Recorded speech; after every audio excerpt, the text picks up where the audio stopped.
Welcome to the World of Eora, a news and lore podcast about the Pillars of Eternity games, as well as Obsidian Entertainment's upcoming release, AVOWED.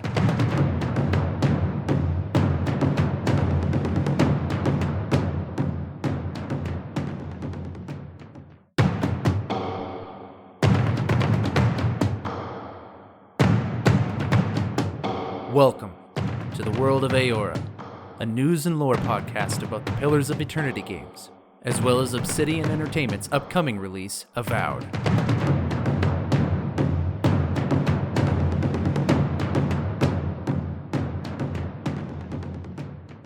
Hello everybody and welcome to the World of Eora. I'm your host Eric, aka Gingerino. Thank you so much for joining me today with my co-host, Gingerino Jr. You gonna say something, buddy? There we go. I got my little baby boy joining me today as he is not wanting to nap, and his mom's out at work after being on maternity leave, so we're going to have him with me today. He's got a lot to say about the World of Eora, so strap in. For those new to the show, welcome. This is a show about Pillars of Eternity and AVOWED, specifically the lore of the world that it's set in. And yes, AVOWED and Pillars of Eternity, those games are set in the same world known as Eora. So we look at the Pillars of Eternity games to look at the lore, history, and game mechanics so that we can glean some insights as AVOWED is undergoing development. And that way we can all move forward when the game releases with a knowledge base that we can all understand each other and have a deeper appreciation for the world and the story that they tell in AVOWED. Today we're going to continue the trend of looking at the Deadfire Archipelago, specifically the second game, Pillars of Eternity 2 Deadfire, and we're going to be looking at another one of the major factions that are played within that game. We've already talked about the history of the Deadfire Archipelago, which is the setting for the second Pillars game, and we've also talked at length about one of the major factions of that game, the Huana peoples, which are the native tribes that live in the Deadfire Archipelago. They're the people that were already living there. There are three other major factions to discuss, all people from outside the Deadfire Archipelago. One being the Rauatayan Royal Deadfire Company, which is a company of people that originate from the Empire of Rauatai. And they are looking towards the Deadfire for its fertile soils so that they can develop food and take over the land, basically, so that they can sustain their home country. There's the Principe Sen Petrena, which is a pirate confederacy, which is looking to find a new place to call their own after their previous culture, Grand Valia, declined and eventually collapsed. And lastly, we have the Vailian Trading Company, which is a company of mercantile people, the employees, merchants, sailors, tradesmen, and the like, that are seeking to make their home country just wealthy. It's not about survival like with Rauatai. It's about making them the economic superpower of the world. It's about making sure every piece of gold gets on the Vailian Republic's doorstep. And today, we're going to be talking about them. We're going to be talking about the Vailian Trading Company. Do you have any words to say about the Vailian Trading Company, my son? Truer words have never been spoken. Join me today as we dive into the lore for the Vailian Trading Company. I'm curious. What exactly did you find there? Gingerino Jr. decided he didn't want to be here for the rest of the episode, so you just got me from now on. Sorry about that. So, the Vailian Trading Company, who are they? Well, we discussed a little bit about them on my episode about the history of the Deadfire Archipelago. You can check it out, the previous episode to this one. The Vailian Trading Company is essentially a company that comes out of an area known as the Vailian Republics. The Vailian Republics originate from the Eastern Reach, which is the continent that the first Pillars of Eternity game is set in. The Vailian Trading Company is not a nation unto themselves, but they are numerous enough to almost be considered one, and they are lawless. The Vailian Trading Company was originally created with the sole purpose of making the Vailian Republics rich.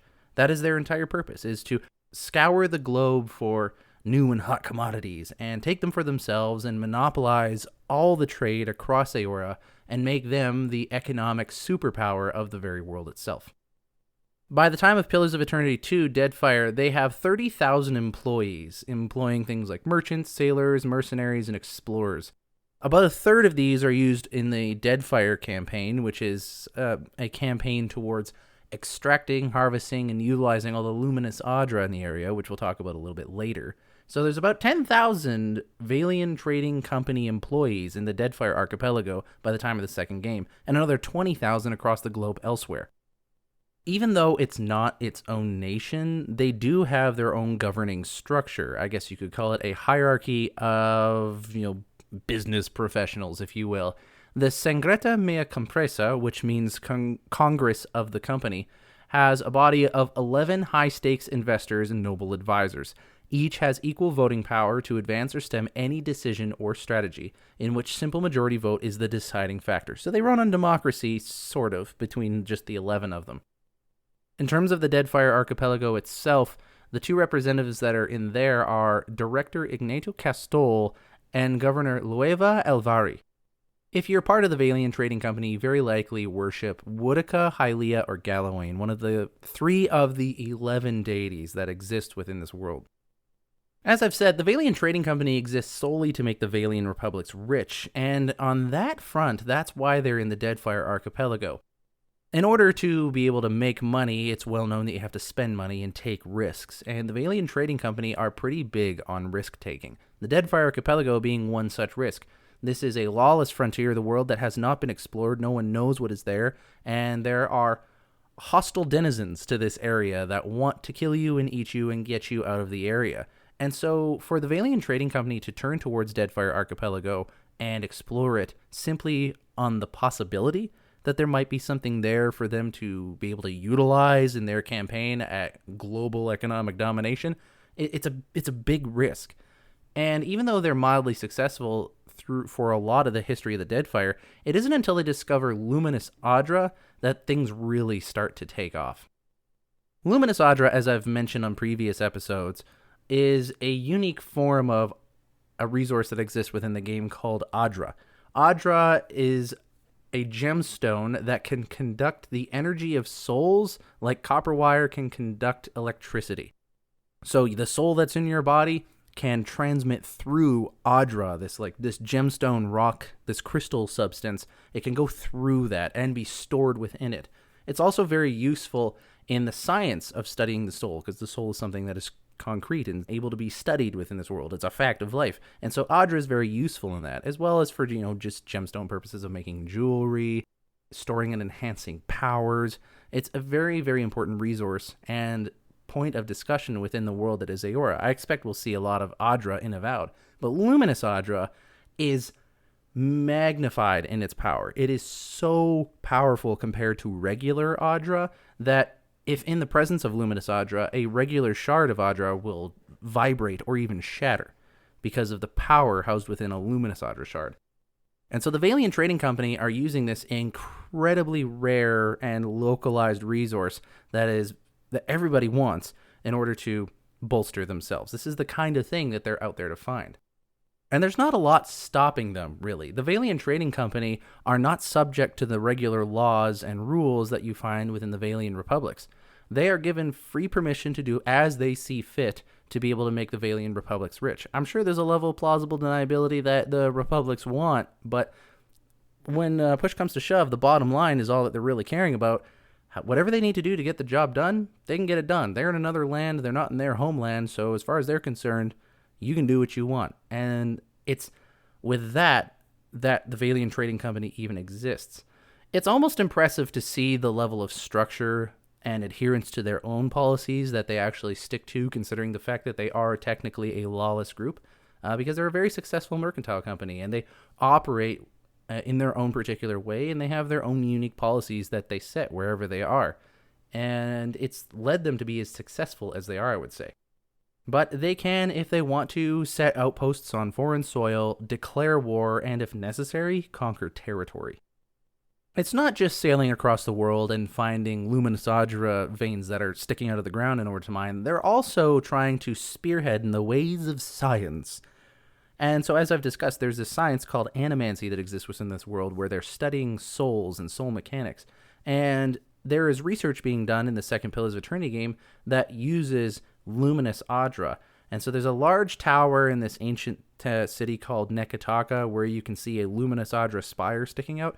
And the Vailian Trading Company has set up a laboratory around this spire, and they're using this one large vein of Luminous Adra as a place for scientific research, and they have different things that they're trying to do with Luminous Adra.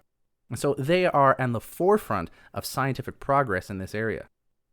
Being an employee of the Vailian Trading Company might be exciting depending on the person you are. There's a high level of competition and ambition involved. You're always out there to do your best and to prove that you're better than the next guy.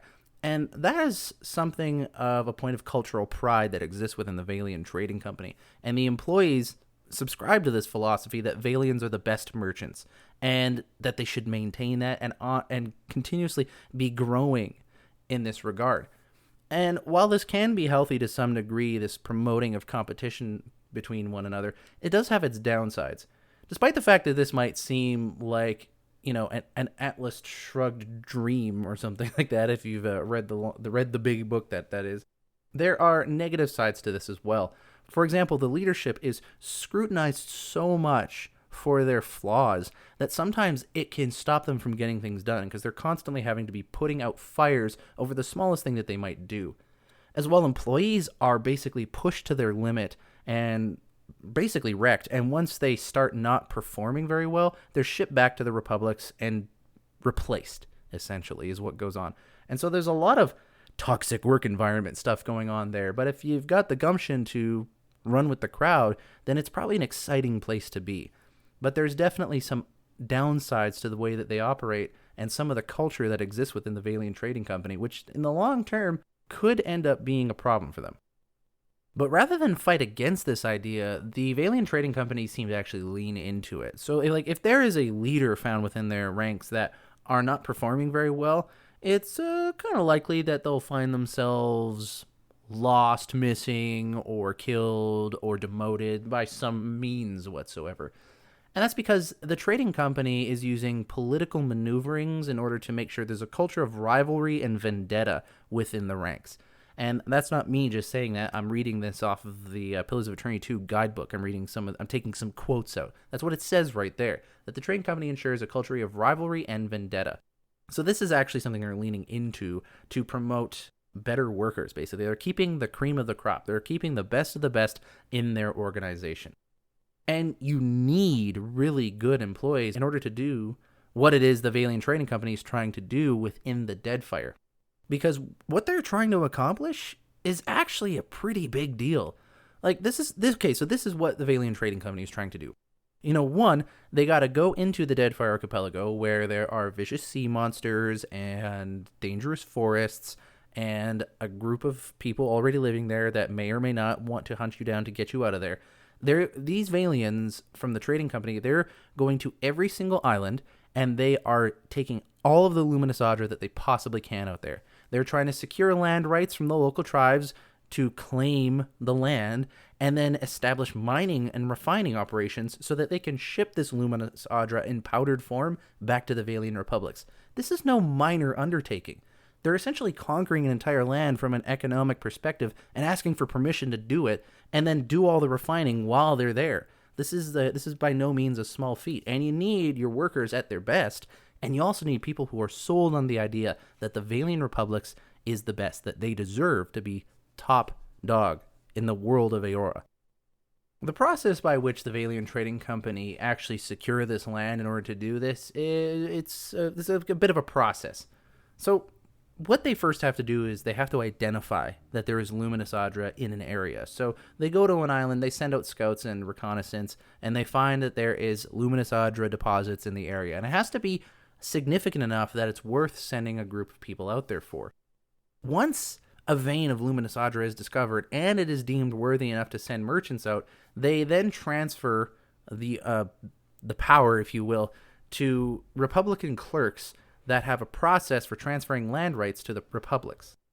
Land ownership in the Deadfire Archipelago is a little bit difficult to parse because the native tribes that live there, the Huana, they don't look at land ownership the same way that people from the other cultures of the world do.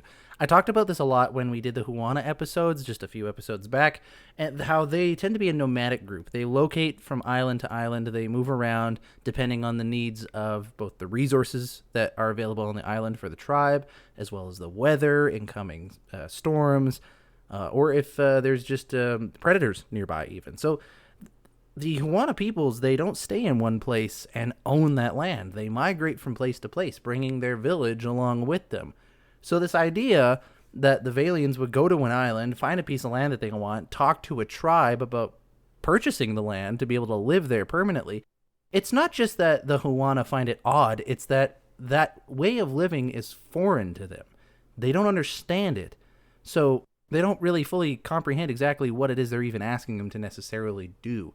And once it's properly communicated, they're not necessarily going to respond positively about it or sell them the land, because in their view, really, that's not their land to sell. It'll be the next tribe's land. However, the Vailian Trading Company have a weird set of policy when it comes to the idea of purchasing land from the Huana. Members of the Vailian Trading Company, once they've identified the land that they want to purchase, they will go about the process of identifying who they think are the best representatives to sell the land to them. And then they will go to that tribe to negotiate purchasing the land. The thing is that this means that A, they can pick and choose Huana tribes that they think will be like, whatever, have it. It's not going to be ours in a few years anyway, so why do we care? But as well, they have this policy under place that if you get in the way of the Vailian Trading Company having the land, that's essentially the same thing as declaring war against the company itself. They call them obstructionists. See, under the powers granted by the Dukes Bells, which are the leaders of the Vailian Republics, there's no end to the penalties that can be leveled upon a tribe once this status, that is the obstructionist status, has been earned. I'm reading this directly from the guidebook. So essentially, if they want to go to a piece of land, they find a tribe that seems amicable to sell it to them, and or a tribe that they can reasonably take on and force through violence or aggression to sell the property. And a lot of the time, Huana tribes that don't necessarily want to sell the land will, simply because they know that they can't fight with their little tribe against this massive company of people. And so in the end, the Vailian Trading Company would get the land that they want so that they can harvest the Luminous Adra and refine it and process it to ship it back home. And you think that's as awful as it gets, that it doesn't get any worse from there. But, oh, it does. The Vailian Trading Company are a little more shrewd than that. They're more than just these big brutes that come in and kick people off their land or force them to agree to a trade agreement. They're a little bit more cunning. You see, what they will quite often do is they will broker a peaceful negotiation between the Huana tribe and their chieftain. They will set forth for them a great deal on how they're basically renting the land from them, and any coin that they make can be paid off to the tribe itself, as in terms of kind of like royalties, but not really. They essentially set up this deal so that it looks like both sides are winning. And the Huana tribe that takes this deal, they'll feel like, hey, we did a good job. We brokered a peaceful negotiation. We're coming out on the positive. They're coming out on the positive. This is great. Except the problem is when the chieftain of the tribe dies, in the legal documentation, the Vailian Trading Company has it set that the land ownership now goes from the renter, which would have been the chieftain, to now the Vailian Trading Company. So now they, as far as the agreement stands, own the entire land, which means they can forcibly remove the Huana peoples off the land or keep them as free labor to do all the mining and the processing and whatnot. It's a shady business deal, but it's one that, gives profits and revenue. It pays the bills having all the free labor, and it eventually, in the event of the death of a chieftain, will result in the net gain for Vailian Trading Company. So if you're ever going to get in a deal with Vailian Trading Company, just know that there might be some weird legality in the background that's going to hurt you in the long run. As you can imagine, this leads to some pretty large implications for the Huana people themselves. They're already a nomadic culture, so the fact that these new people have come in and basically stolen their land from them means that they probably are just going to relocate, which is something they're used to doing anyways. If a big threat comes in, they would relocate to a new island. And in a way, this kind of fits those parameters of a new threat coming in, and they're just going to go to a new island. But sometimes the Vailian Trading Company will take so many of the food and resources that the Huana peoples were relying on to migrate to a new island that these people have no choice but to flee to the giant city of Nekataka, which is basically like the Huana capital within the area. It's the only permanent standing area that the Huana peoples can go to. The problem is now that this place is becoming overcrowded and it's messing with the way the culture works and the way their caste system works and who is in the upper and lower class and how people are going to be treated, because there's so many people in this city that can't necessarily house everybody. So it's kind of messing the entire order up of how this entire culture works. But such is the ways of the Vailian Trading Company. The Vailian Trading Company value competition and jurisprudence above all else. And when you value something like that over all else, it allows you to make some pretty shady decisions. On the flip side, however, the things that the Vailian Trading Company does not like is resentment and boorishness. And when you think about it for a second, you can kind of understand why. If the whole idea behind the Vailian Trading Company is competition and jurisprudence, then the idea of resentment and boorishness go against that.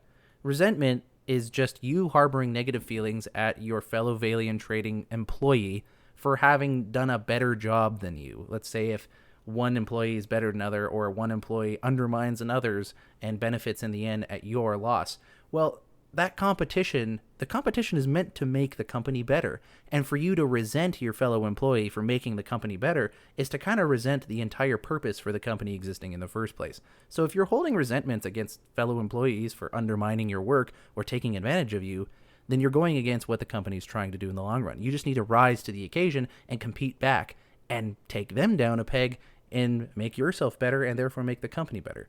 And boorishness goes against the opposite of shrewd and cunning plans. It's just kind of bulldozing your way through stuff. It's not the way the Vailians do their business deals. The Vailian Trading Company do their business deals in a very smart and intelligent way, not in a boorish way. And that is everything that we have in the guidebook for the Vailian Trading Company. They have existed since before the first Pillars of Eternity game. This is evident A, in the lore, and also B, because you can go visit some of their offices in the city of Defiance Bay from the first game. But you really don't get to know them that well until you play the second game when you're in the Deadfire and they're trying to get a stranglehold on the economy there. And so now that we've talked at length about what the Vailian Trading Company is, why don't we discuss whether or not they might have presence in AVOWED? Is an oath worth the weight of a crown?